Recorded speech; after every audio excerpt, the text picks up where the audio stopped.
Joining us now, Pennsylvania Democratic Senator Bob Casey. Senator, thanks so much for your time tonight. First, would love to get your reaction to news now that Minority Leader Mitch McConnell is proposing a delay in the impeachment trial until February to give former President Trump time to prepare his defense. Now, the Senate obviously has a lot of work to get to right now on the pandemic and Biden's cabinet picks. So would you support a delay, or do you think that the trial should start sooner?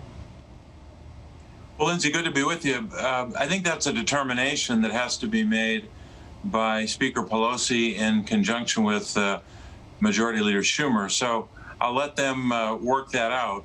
But I don't think the timing is necessarily the most important issue that we've got to confront. We have to make sure that we have a trial that is thorough but expeditious, but a trial that presents the evidence of the president's culpability here.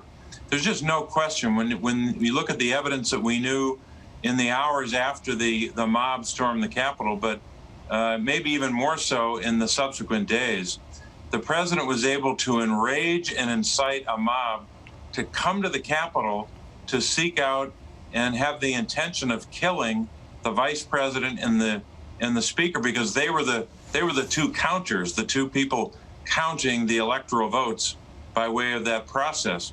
So there has to be accountability for that on the president's part, whether he's in office or out of office. Turning now to the pandemic for a moment and President Biden's ambitious $1.9 trillion stimulus proposal. Senator Romney said this week that he's not interested in a new stimulus in the immediate future, arguing that the Senate just passed $900 billion in spending. Senator Murkowski echoed that same sentiment as well, saying that the ink is barely dry on the $900 billion passed last month. Now, they are two of the more moderate Republicans, obviously, and some argue that $1.9 trillion is a huge amount. So how can President Biden win over Republicans on additional spending, and if not, are Democrats prepared to go this alone? Well, first, I think it's important that President Biden, when he proposed this plan, he was President-elect Biden, the American Rescue Plan, I think it was important that he went big and bold, because this crisis, both the virus and all that's involved in that, including vaccine distribution and vaccinations and so many other issues, as well as the other part of this crisis, which is jobs and the economy. This is a kind of double crisis that requires a robust response. So I'm glad he went big. Now, we don't know where it will end up as a legislative proposal, but I will say this: it is a little bit ironic, and that's an understatement, when Republican senators are talking about how expensive this rescue plan is, when they were willing to vote for a tax bill in 2017, which was an obscenity in my judgment. It gave away the store to big corporations and rich people, did nothing for the middle class or workers. So I think it's a little bit hypocritical of Republicans to say that when we're facing a crisis. We're told that just in terms of Black and Latino families, half of those families are struggling to pay for food and rent. It's about time we help them. Now, it appears that there is some bipartisan agreement to work together, at least on infrastructure. It will also obviously cost a lot of money. Do you think that you'll be able to find consensus with your colleagues on issues like this, despite the high price tags?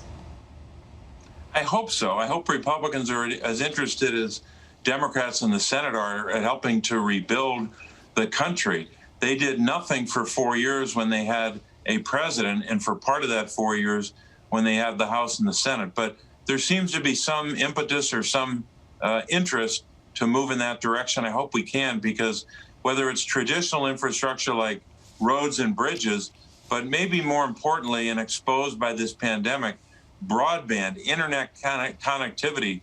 Kids can't do their homework. It is as simple as that. Kids need to be able to do their homework. They need broadband. Now, you, of course, represent Pennsylvania, including President Biden's hometown of Scranton. After a turbulent first few weeks of 2021, thankfully, everything went smoothly security-wise at the inauguration yesterday. What did it mean to see Biden take the oath of office for you yesterday after seeing his lifetime of service? Well, I think it was a source of pride for those of us who know him a long time in a personal way, but those of us who, in my case, was like him, born in Scranton. I was raised in Scranton, still live there. So it was personal, but I think the biggest emotion many Americans had was relief, that we finally have a president who's going to focus on the most urgent priorities: the virus, the economy, lifting up families at a time of crisis. Probably the worst set of crises or challenges that any president has faced since Franklin Delano Roosevelt in 1933. So it's a sense of relief, and also a sense that we finally have a president with a plan to take on these crises. So we have a lot of work to do, but I think he's headed in the right direction.